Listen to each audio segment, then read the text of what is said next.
예수님의 비유 시리즈 두 번째 말씀 함께 나누겠습니다. 성경에는 왜 이토록 많은 비유가 나올까? 그 이유는 명확하죠. 크신 하나님을 표현하기에는 우리 인간의 언어는 너무나 초라하기 때문입니다. 너무나 한계가 많기 때문입니다. 한낱 인간인 우리가 사용하는 논리나 단어로 그 크신 하나님에 대해서 우리가 이러쿵저러쿵 설명한들 그것이 가당키나 하겠냐라는 거예요. 자, 여러분, 여기 작은 컵이 있어요.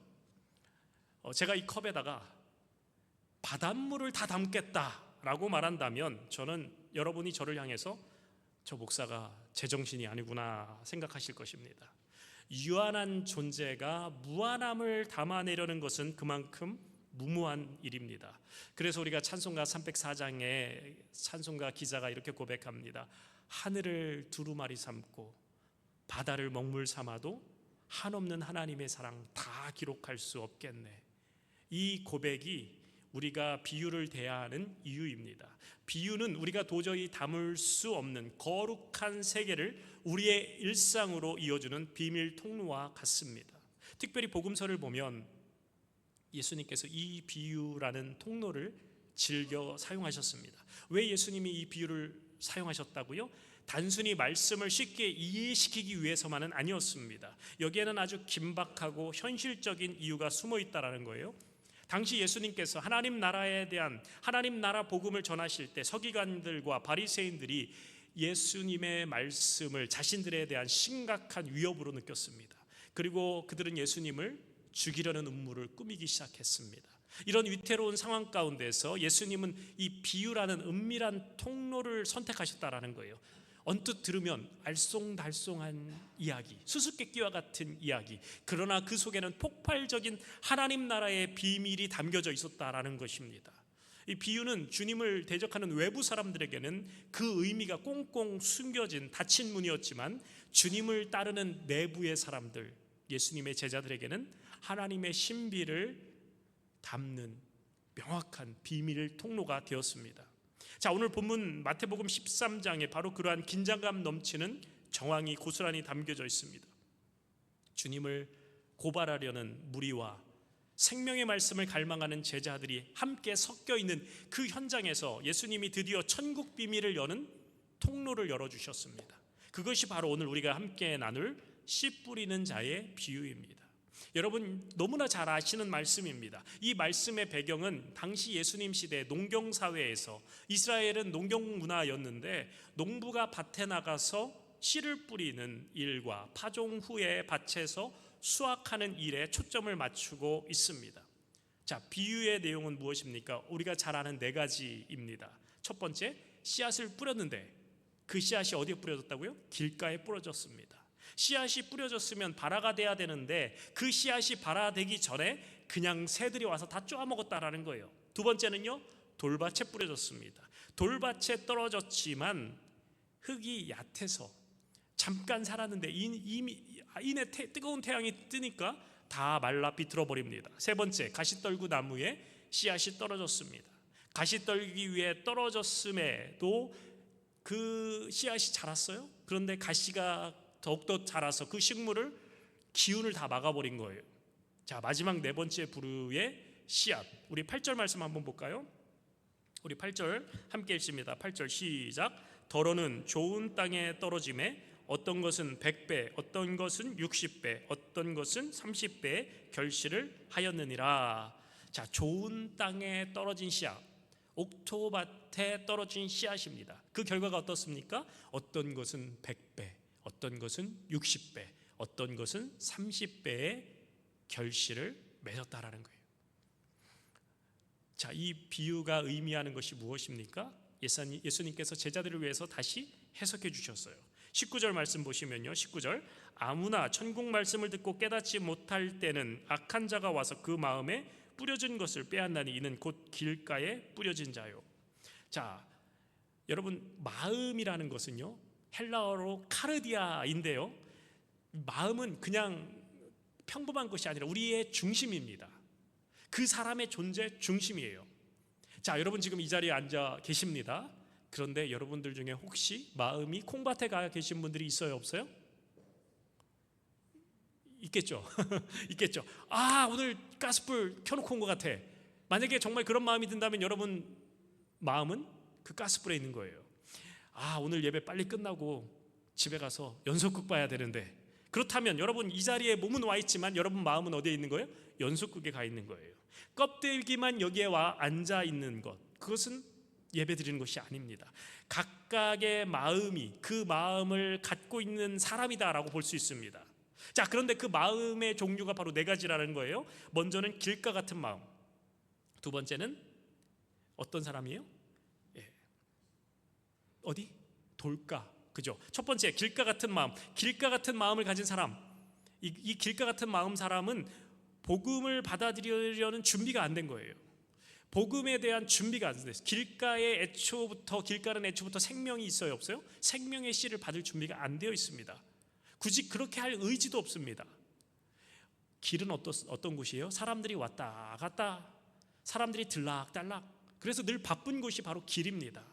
여러분 중에도 그런 분들이 혹시 있는지 모르겠는데, 인터넷 떠도는 뉴스, 온갖 시장의 잡설들에 우리의 마음을 빼앗기면 나도 모르게 길가와 같은 마음이 되는 거예요. 말씀이 들어와 뿌리를 내리지 못하는 거예요.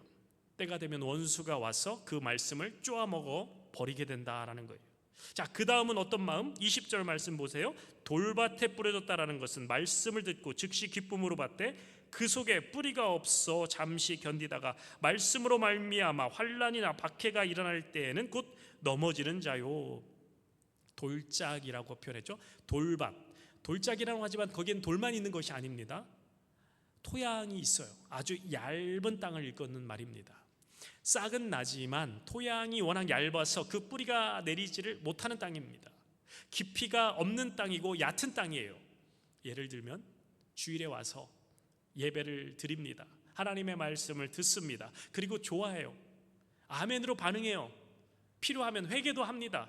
그런데 그때뿐인 거예요. 나의 전 존재를 다 걸고 그 하나님의 말씀 앞에 인격적으로 반응하지 않는 거예요. 하나님의 말씀이 선포될 때 듣고 마음으로 받았습니다. 그런데 그 말씀이 그 심령의 폐부까지, 깊은 곳까지 흘러가지 못하는 거예요. 목사님 말씀 은혜 받았습니다. 그래서 목사가 묻습니다. 성도님 무엇이 은혜가 되었습니까? 잘은 모르겠는데 그냥 제 마음이 따뜻해지고 감동이 되었고 목사님 설교 들으면서 웃겼고 그리고 눈물도 났습니다. 이것은 그냥 감정으로 받은 거예요. 길가보다는 훌륭한 마음입니다. 그러나 감정만으로 말씀을 받았기 때문에 나의 감정 상태가 바뀌면 받은 말씀이 다 날아가 버리는 것입니다. 또 감정의 태도뿐만 아니라 말씀을 머리로만 받는 것도 있습니다. 이것도 돌짝밭이에요. 하나님의 말씀이 선포되면 아이고 지당한 말씀입니다, 맞습니다 라고 반응하지만 어디로 받아요? 머리로만 받습니다. 지적으로만 받는 거예요. 가슴 안에서는 아무 일도 일어나지 않습니다. 바로 지적인 신앙인 거예요. 교회를 오래 다녀서 알기는 정말 많이 아는데 삶이 전혀 바뀌지 않는 거예요. 작년에 살았던 대로 2년 전, 3년 전, 5년 전, 10년 전 그 모습 그대로 의지와 행동이 전혀 바뀌지 않는 거예요. 여러분 물이 끓으려면 몇 도에서 물이 끓죠? 100도. 반드시 100도라는 임계점에 다다라야 물이 수증기로 변하는 것처럼 말씀에 완전히 사로잡히지 않으면 우리의 삶에 변화가 있다고요? 없다고요? 없습니다. 이런 사람들은 머리만 커져서 남들 비판은 참 잘합니다. 그런데 뭐가 없어요? 은혜가 없어요. 삶이 변하지 않는 거예요. 또 22절 말씀, 우리 22절 또 읽습니다. 시작. 가시떨기에 뿌려졌다라는 것은 말씀을 들으나 세상의 염려와 재물의 유혹에 말씀이 막혀 결실하지 못하는 자요. 자, 어떤 마음밭이죠? 가시떨기에 뿌려진 마음밭입니다. 이 마음은 앞선 밭들과는 조금 다릅니다. 말씀의 씨앗이 떨어졌고 뿌리도 내렸습니다. 줄기도 조금씩 올라와요. 겉으로 보기에는 신앙생활 바르게 하는 것 같습니다. 그런데 결정적으로 뭐가 없는 거예요? 열매가 없는 거예요. 왜 그럴까? 성경은 세상 염려와 재물의 유혹이 말씀의 기운을 막았기 때문이다라고 진단합니다. 식물 키워본 분들은 아실 거예요. 열매가 맺히기 직전 식물은 평소보다 훨씬 많은 양의 영양분을 필요로 합니다. 그런데 그 주변에 잡초가 무성하면 어떻게 될까요? 비료를 아무리 줘도 잡초가 그 양분을 다 빨아들이기 때문에 결국은 식물이 자라긴 하되 열매를 맺지 못하는 영양실조로 점점 시들어 죽어갑니다. 우리의 신앙도 마찬가지라는 거예요. 주일마다 말씀의 비료를 공급받습니다. 그러나 우리의 마음 가운데 염려가 자랍니다. 잡초와 욕심이 자라는 거예요. 그게 함께 자라고 있기 때문에 열매에 맺지 못한다. 예수를 믿으면서도 밤잠 설치며 걱정하고 재물에 대해서 불안해하고, 그렇다면 그것이 바로 영적인 영양실조의 증거입니다. 특별히 우리가 경계해야 될 가시는 인색함, 그리고 인정욕구. 처음부터 인색한 사람 있어요? 아닙니다. 그러나 어느 순간 내가 가진 것을 잃으면 어떻게 하나, 내가 지금까지 잘 모아놓은 것 잃어버리면 어떡하나, 이 염려가 시작되는 순간 우리는 그 염려라는 가시에 스스로 물을 주기 시작하는 거예요. 그러면 인색함은 점점 더 단단한 가시가 되어서 우리의 마음을 찌르는 거예요. 교회에서도 그렇습니다. 왜 아무도 내 수고를 몰라주나, 왜 저 사람은 나를 무시하나, 이런 생각들이 우리를 찌르고 있지는 않습니까? 주님 한 분이면 충분하다라는 그 순전한 기쁨은 사라지고 사람들의 시선에 목매이기 시작할 때 우리 마음은 가시밭으로 변한다라는 거예요. 성령님이 내 안에서 충만해야 우리가 열매를 맺을 수 있는데, 내 안에 누가 찾아온 거예요? 섭섭이가 찾아온 거예요. 섭섭이가 찾아와서 주인 노릇하는 거예요. 그래서 조금만 내 마음과 안 맞으면 아이고 섭섭해, 아이고 섭섭해. 이 섭섭이가 주인 노릇하는 거예요. 이것도 섭섭하고 저것도 섭섭하고, 열매 맺어야 할 에너지를 서운함과 불안함에 다 쏟아버리기 때문에 열매를 맺지 못한다라는 거예요. 자, 마지막으로 23절 옥토를 말씀합니다. 23절 시작. 좋은 땅에 뿌려졌다라는 것은 말씀을 듣고 깨닫는 자니 결실하여 어떤 것은 100배, 어떤 것은 60배, 어떤 것은 30배가 되느니라 하시더라.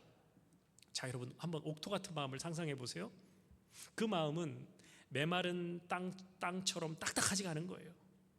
갓 구운 빵처럼 부드럽고 말랑말랑한 거예요. 그래서 하나님의 말씀이 떨어지면 마치 스펀지처럼 쫙쫙, 스펀지가 물을 빨아들이듯이 쫙쫙 단숨에 그 진리를 흡수해 버립니다. 여러분, 옥토의 특징은요, 두 가지예요. 순수함과 깊이. 그 안에 신앙의 성장을 가로막는 날카로운 돌멩이나 상처나 고집이 없는 거예요.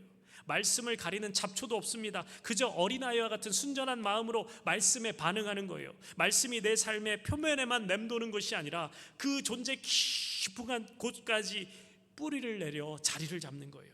그래서 인생에 거센 풍파가 와도, 가뭄이 와도, 시련이 찾아와도 결코 흔들리지 않습니다. 뿌리가 닿아 있는 그 깊은 곳에 여전히 주님으로부터 생명력을 공급받기 때문입니다. 자, 그렇다면 여러분, 여기서 첫 번째, 두 번째, 세 번째, 네 번째 중 여러분은 어떤 땅이 되기 원하십니까? 당연하죠. 나는 길가가 되고 싶습니다, 나는 가시덤불 밭이 되고 싶습니다 라는 분이 없을 거예요. 모두가 옥토와 같이 좋은 땅이 다 되고 싶을 것입니다. 자, 여러분, 이 말씀은요, 여러분 하도 많이 들어서 모르시는 분이 없을 거예요. 그런데 여러분들, 이 비유의 말씀을 어떻게 이해하고 계십니까? 우리는 보통 길가, 돌밭, 가시떨기가 아니라 여러분 좋은 땅 되시기를 바랍니다. 그래서 100배, 60배, 30배 결실을 맺는 여러분의 삶이 되기를 예수님의 이름으로 축원합니다. 이렇게 결론 내리고 축복 기도를 하죠. 저도 여러분에게 똑같이 그렇게 축복하고 싶습니다. 여러분 중에 한 사람도 길가, 돌짝밭, 가시덤불 같은 사람이 없기를 바라고요. 여러분 모두가 옥토가 되시기를 바랍니다. 그래서 죽는 날까지 열매 맺는 신앙으로 사시기를 축원합니다. 이렇게 끝나면 일부가 끝난 거예요. 근데 오늘 본문은 여기에서 끝나는 것이 아닙니다. 좋은 땅이, 여러분 제 질문은 이것이에요. 그러면 오늘 본문이 단지 이 네 가지 밭 중에 좋은 땅 되십시오 라고 가르쳐주는 정도의 비유냐 하는 거예요. 좋은 땅이 되어서 풍성한 열매를 맺는 것은 너무나 당연한 일인데, 예수님의 비유의 목적이 만약 그것이 전부라면 오늘 우리가 본문을 읽었죠? 1절부터 9절만으로 충분합니다. 이 정도면 다 알아듣습니다. 1절부터 9절까지 보세요. 그 네 가지 땅 중에 옥토를 고르지 않을 사람은 아무도 없을 거예요.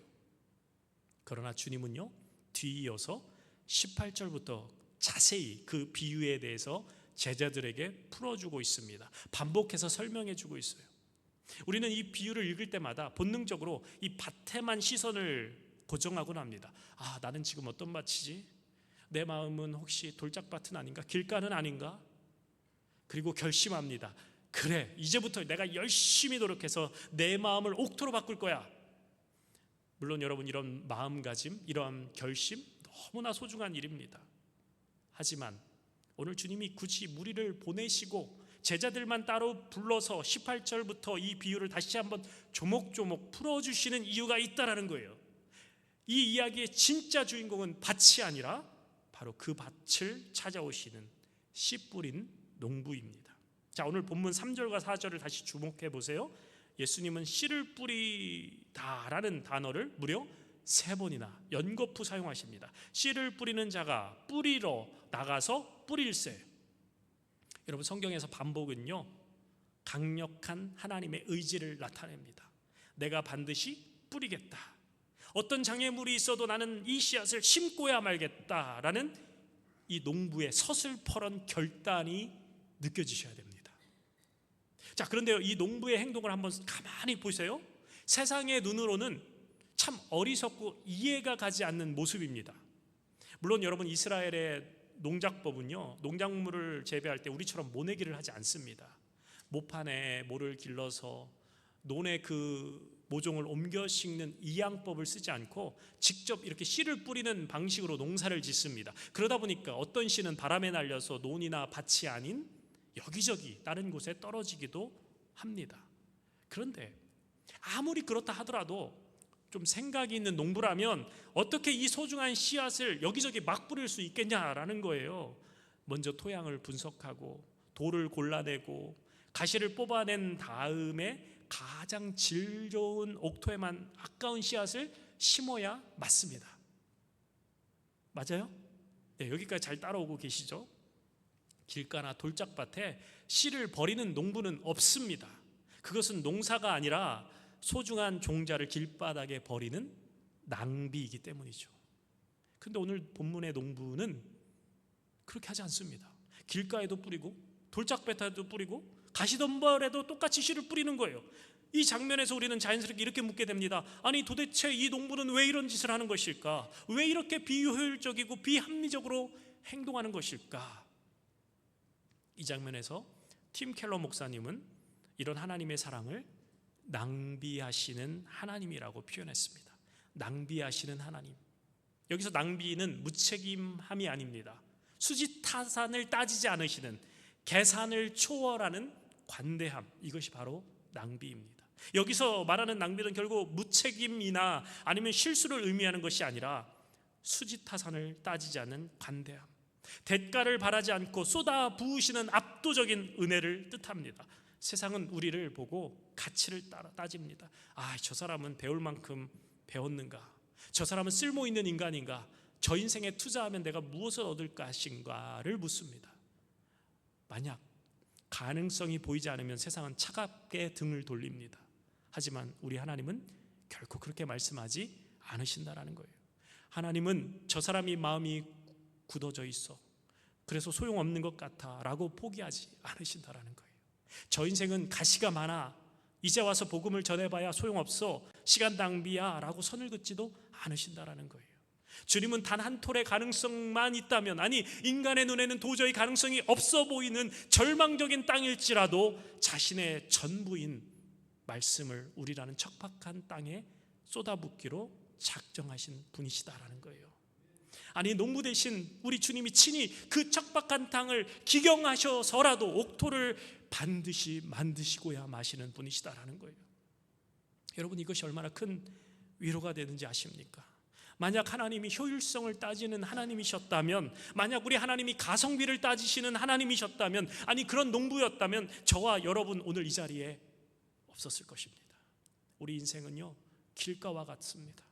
돌밭 같습니다. 가시덤불 같습니다. 그러나 주님께서 그런 우리 인생에게 친히 찾아오셔서 예수님의 그 귀한 생명을 낭비해 주셨습니다. 주님이 수십 번, 아니 수백 번, 수천 번 거절당하면서까지도 끝까지 우리의 마음을 두드렸기 때문에 우리가 오늘 비로소 이 자리에 앉아 주님을 아바 아버지라고 부를 수 있게 된 것입니다.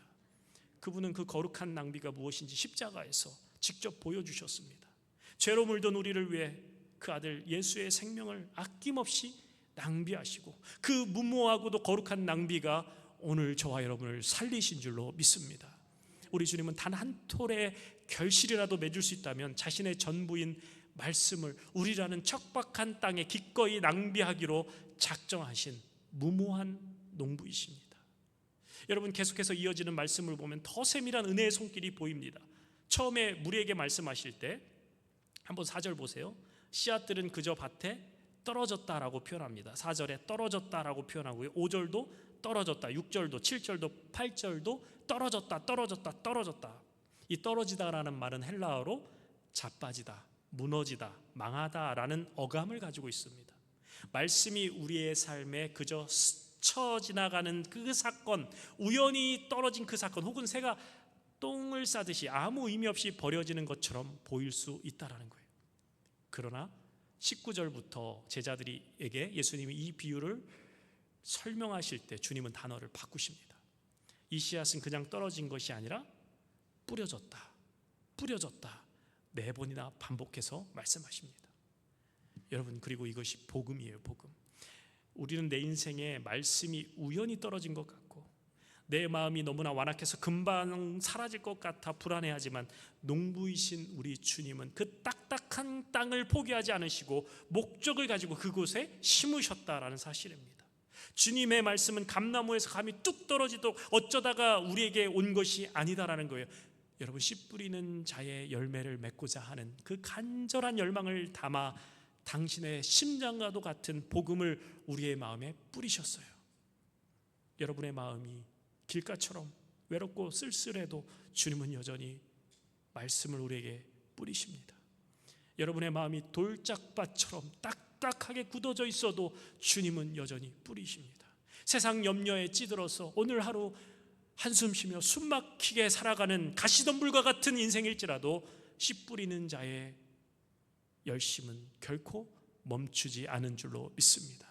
왜냐하니까 그것이 주님 스스로에게 부여하신 거룩한 사명이시기 때문입니다. 지금 우리의 마음은 어떻습니까? 내 마음이 길가 같아 보여도 괜찮습니다. 내 마음이 돌밭 같아 보여도 괜찮습니다.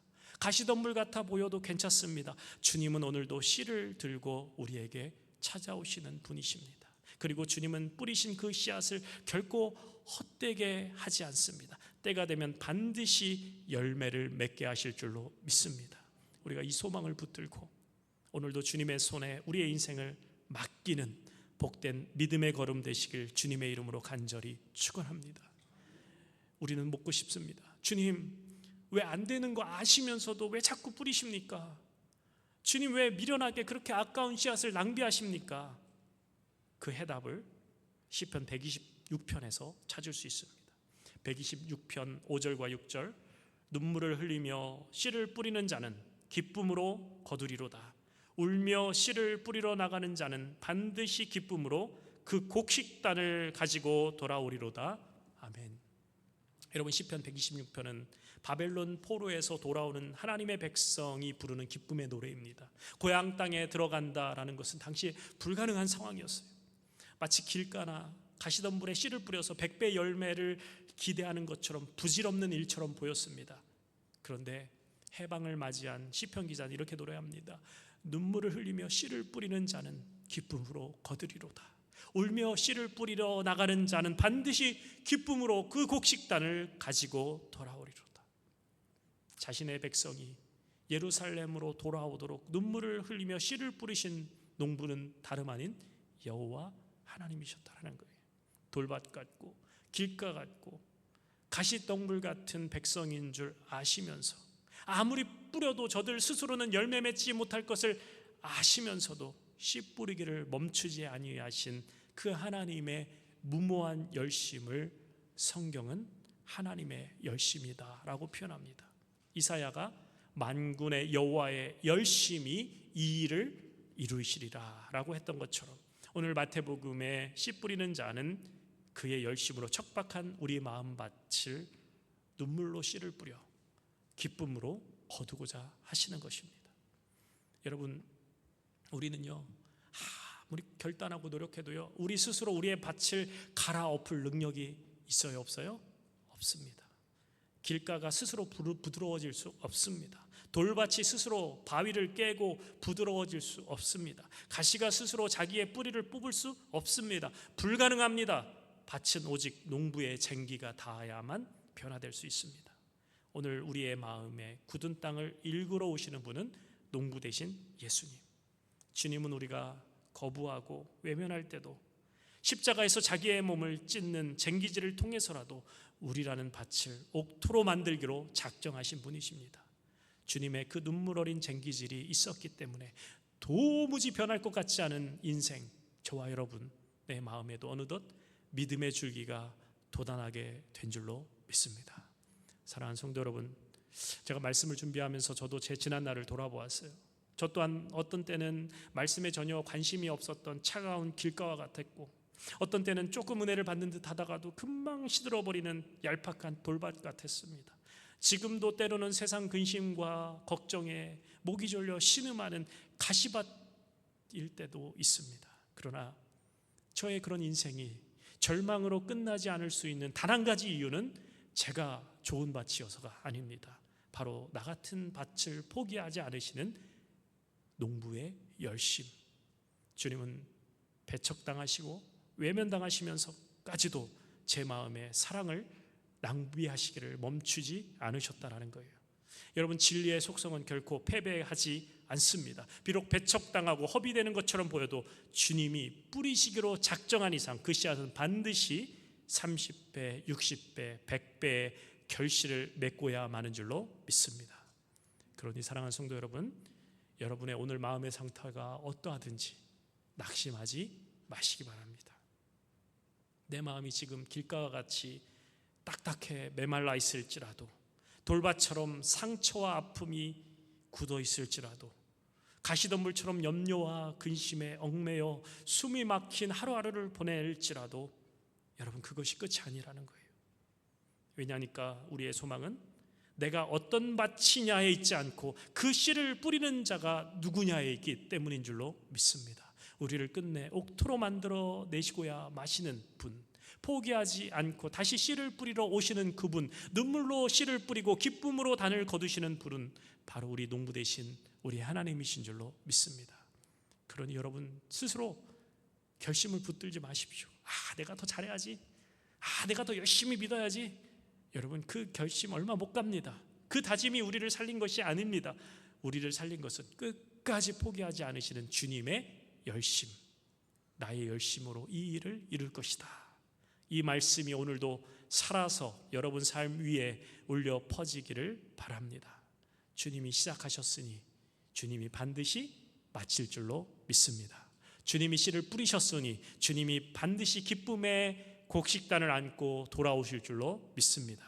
그러므로 오늘 이 시간 여러분의 마음밭을 있는 그대로 주님 앞에 내어드리시면 됩니다. 잘 갈아진 옥토밭이 아니어도 괜찮습니다.